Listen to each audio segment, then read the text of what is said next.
Boom, you are streaming live now on YouTube. Welcome to the Mañana morning check-in. Today is August 26th. It is the year 2020. I don't think anyone's going to forget this year anytime soon. Tell you what, I am having a killer day. Uh, I'm on the second week of waking up early, very, very early, and trying to be productive very, very early in the day. And I got to tell you, I get up, I get some coffee going, and I got some ice water here, and I'm just chilling in the workspace, beating the heat and getting things done, and it feels awesome. There's a few things that I want to touch base on as we're rolling forward with this week. Okay, first thing, Power Sport Academy. Power Sport Academy is the power sport branch of training that I have. It's very specific, very niche focused on helping people that own motorcycle dealerships find success within those businesses, especially where it comes to parts and service. Anything after sales is my specialty. And little secret, we are working on some sales content upcoming as well. My focus is really on service. So I've got somebody else that I'm working with on possibly bringing some sales stuff into the fold as well. Here's my deal. I only want to do things if it rocks, right? I only want to do things if it's premium. And so since my model is based on a virtual model, which I had in place before COVID, um, my goal was to save the dealer owner as much time, money, and aggravation as possible through training.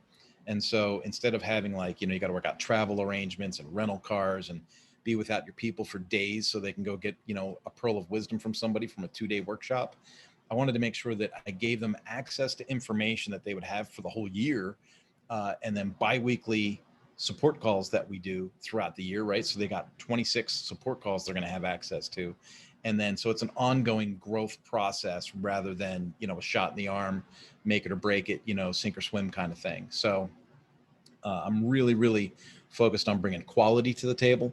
And so if I can match that quality with what I'm thinking about putting together, we'll be moving forward in that direction. So Power Sports Academy is I pulled it out of Mañana and it's separate now. So, and I'm going to keep saying that probably for the next month until people really understand what's going on there, because I branded Mañana so strongly with that curriculum, but then found that it really needed to be on a separate channel. Now, outside of that, I will tell you, I have been working on the Mañana stuff like crazy. We put up that new course goal setting a couple of weeks ago, and it's got some traffic in there, and people are kind of playing around, which is great. But a lot of things have seemed to kind of float to the surface over the last few weeks. For one, I had a great podcast with Andrew Eggleton, so that was great. I've got a podcast that I'm guested on, right, which is going to happen with a company called Lifter LMS pretty soon. That is a company that makes plugins for learning and membership websites and stuff. So I know that they're in the edit process for that, and that'll be released on their channel. Another gentleman named Michael, I think Michael Hunter, I want to say, I could be wrong. I might have forgot Michael's last name, which makes me a jerk. But Michael did an interview with me. He has a podcast for leadership and training and things like that. And so that podcast is supposed to drop today. So when I get the links for that, I'll post that up through social, and you guys will have an opportunity to see what it's like to have me as the guest rather than the host on a podcast. And like I said, that's supposed to be published and dropped sometime today. And so I'll be able to share that with you guys and get that out. In fact, I'm kind of holding up the Mañana newsletter a little bit so that I can get that podcast link into that newsletter. I think that'll be a lot of fun to get that out there. And then there's other things. I just had a phone call with a Stacy Rasky, who I hope I said her last name right. Sure hope I did. I know that when I was in the motorcycle industry, there was a company called Rasky that made rear sets, and that's how you said it. So I'm hoping that I'm saying it right for her, right? But Stacy Rasky, she's a former military, right? So she's a veteran. She's a leader. She deals a lot with women-focused organizations and stuff. In fact, I spoke to a woman named Joan yesterday who runs a women's riding nonprofit out of Arizona, and I'm going to try and connect those two, make sure that there's a connection there, because I think they do really well together. But Stacy is going to be a guest on the Mañana podcast pretty soon, as well as the Everett Group. There is a trainer named Lou and his wife Sherry, and they are leadership trainers working out of the Midwest, I believe. And so we're going to have them on the Mañana Nomás podcast as well. So there's just, pardon me, there's just a ton of stuff going on.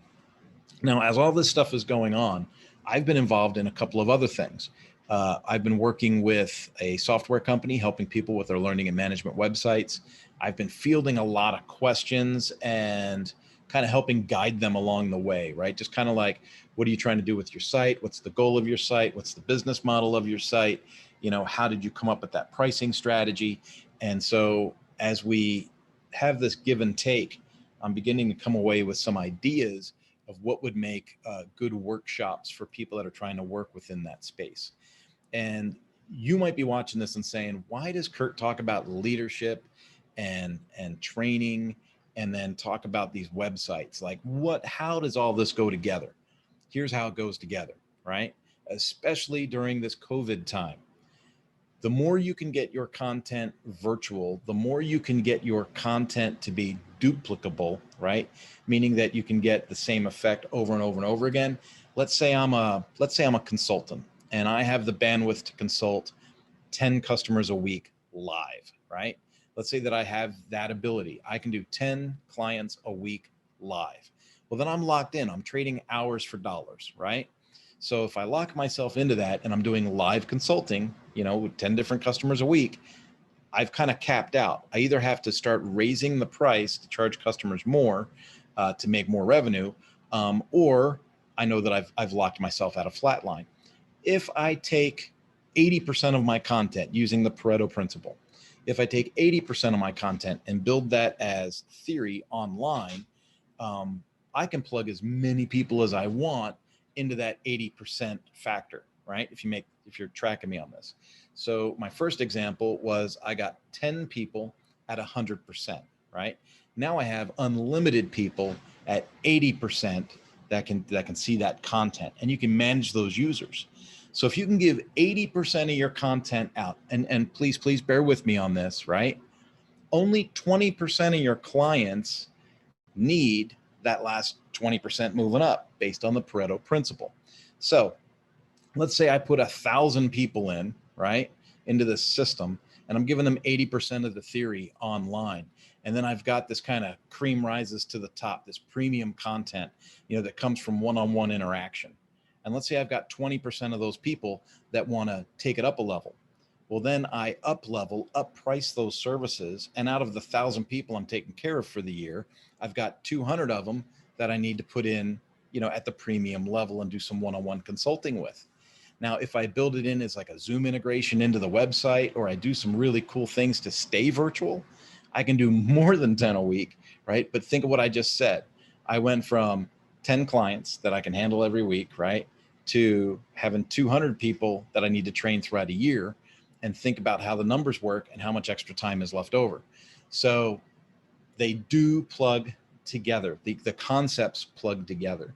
Being able to take your content virtual, or being able to take the ego out of it, that's the hard part for most of us, is to take the ego out of it and go, you know what? I can build this. I can put it online. I can help a great baseline of people, add more value to more people, right? I can kind of streamline my pricing, and I can make it a real value package. And then if somebody wants to go from here to here, well, then you can hit them with the premium, the upscale charge, right? The update price, and move them up the funnel that way, right? But so that's why I kind of put these things together. Having the knowledge to build it on the web, but also having the skill set to do it in person, and then to continually work on self-development, to me is just a really cool stair-step package to make things happen. And so there's that. And then one of the other things I'd like to kind of plug into the back of that concept is another thing I've been involved with is from a customer satisfaction, customer interaction perspective.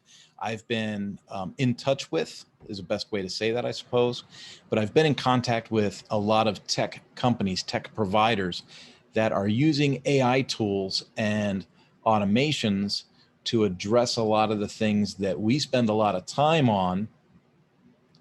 And I always thought, stick with me on this thought, I don't want to lose you, in my mind, I thought automating or going to AI in a lot of instances would take the personal touch out and would turn people off and, make people not want to proceed. But I've had a lot of experience now working with some AI tools that are more intuitive because they're coming a long way. They really are. And by being able to be more interactive and using conditional logic means let's say my customer gives me this response, well, then my answer goes this way. If they give me this response, it goes this way. And then it kind of funnels down like water falls out, right? And so I've been working with some of these tools recently, and I am seeing a lot of opportunity to free up time. Everything that I've been talking to you about in this call so far has been about freeing up time. If I'm able to automate the mundane, filter out people that aren't serious, and I'm able to focus on high level entry clients or high level entry activities, right? Then I'm able to be much more focused and much more profitable on the time that I do spend with my work. I hope that makes sense to you, right? So if I'm able to filter some of the nonsense out, I focus on what is important and less on what's urgent. And if you've listened to some of my leadership talks lately, that's one of the books I recommend a lot. It's called Tyranny of the Urgent. Tiny. You could read it sitting on the John, right? It's a tiny, tiny little book, but it has a lot of impact, right? Tyranny of the Urgent. We get distracted by putting out fires all day that we rarely focus on what is important. And when we take the time to focus on what's important, we make great, great strides, right? So remember I said I was waking up early a lot? That's part of what I'm doing. I'm getting up at like 3:15, 3:30 in the morning. I got the computer fired up no later than 4, and I am working on things that are important rather than being distracted by things that consider themselves urgent. So instead of putting out fires or answering people's questions, I'm able to focus on what's important and build what's going to be a legacy for me and my family moving forward. So I hope you find some of that helpful. I hope you find some of it inspirational at some point. Know that as Mañana No Mas continues to work, building training content, training platforms, and offering live events as far as speaking and training go, whether that be virtual or in person, I'm here. Hit the contact link on the website, and we'll move forward. Consequently, you will see some changes coming to the Mañana No Mas homepage. I've got it built like a magazine now with tons of content, and I really haven't put in a lot of calls to action. So if you're new and you go to Mañana No Mas, you're like, oh, this is a cool blog magazine, whatever. You don't even realize I'm selling something on the page until you dive back into the academy in the back end. But there's a lot of stuff going on there, and I feel like I need to change that interface to let visitors know that there is value, there is content, there is product there that they need to take advantage of. And so you'll see some changes coming to the Mañana No Mas pages pretty soon. Have yourself an awesome day. It's hump day. Hey, Mike. What's my name, Mike? It's hump day. All right. Have yourself a good one. Bye-bye.